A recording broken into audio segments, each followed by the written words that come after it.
Hey guys, this is the second video in a two-part series. In the first video, I explained how to make a pH scale using everyday items around your house. For the second video, I am going to be doing a lab on demonstrating ocean acidification. Throughout this lab, I will be demonstrating the chemical reaction that occurs when carbon dioxide is absorbed by seawater, resulting in ocean acidification. Our oceans cover most of our planet, however, they do much more than bring waves to the shores. Our oceans absorb about 25% of all carbon dioxide that we have emitted into the atmosphere. As the carbon dioxide is introduced into the ocean, the pH levels of the seawater go down. As a result, the level of acidity in our oceans increase. So, the way I'm going to do this today is I have 2 cups of water. Each one has 1 cup of water in it. I am going to be using the same pH I had last time, and I had this by extracting the color out of the cabbage by boiling it. So I'm going to add a little spoon of this into each. Mix that up. Make sure the colors match. And this one, I'm going to add a little bit more, is going to be my control. So this one will stay the same. The other one, I am going to spend about 3 to 5 minutes blowing air into it using a straw. My hypothesis here is that because of the carbon dioxide that I emit out of my breath, this one is going to become lighter because on the lighter pH scale, this is an acidic, and that's the same way it works in the ocean. So that is my hypothesis. Now, let's see what happens.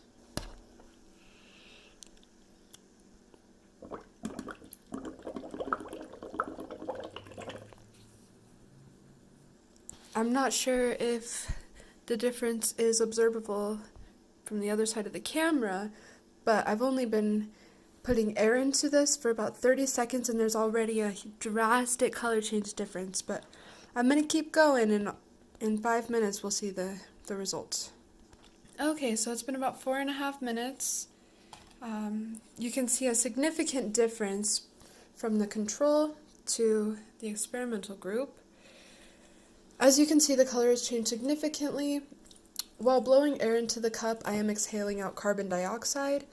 As the carbon dioxide is mixed in with the water, it forms a carbonic acid.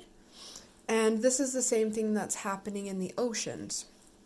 So as you can see, when we compare this to our pH scale, I demonstrated in the last video, this side is more of our acids, whereas our neutrals are here and our bases are there. So this one would actually be much more acidic than the initial control group, which would be somewhere around here.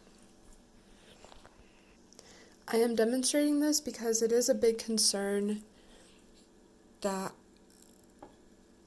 the oceans are becoming more acidic. Currently, we are seeing large increases of carbon emissions into the atmosphere. For every increase of carbon dioxide emitted into the air, there is also a parallel and correlating increase in levels of ocean acidification. As you can see, this was just by me breathing oxygen into the water for 4.5 minutes, and there's a huge difference in pH levels.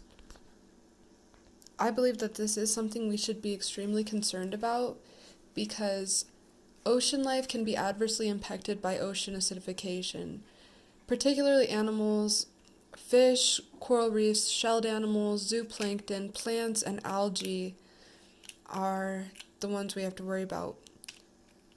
But as the oceans become increasingly more acidic, the type of organisms that rely on carbonate from their skeletons and their shells face limited ability to build their structures and may even begin to dissolve. Personally, I'm very concerned about the ocean acidification and how it will affect the ocean's ecosystem in upcoming years. The biodiversity of the ocean is directly impacted from this, but beyond biodiversity, acidification can negatively impact agriculture, aquaculture, and fisheries. This is not only a threat to the ocean's biolife, but also to the food security of millions of people. So this isn't something that only the marine life have to experience the adverse effects from. Even us as humans can experience the negative impacts of ocean acidification. Thank you for coming to my TED Talk.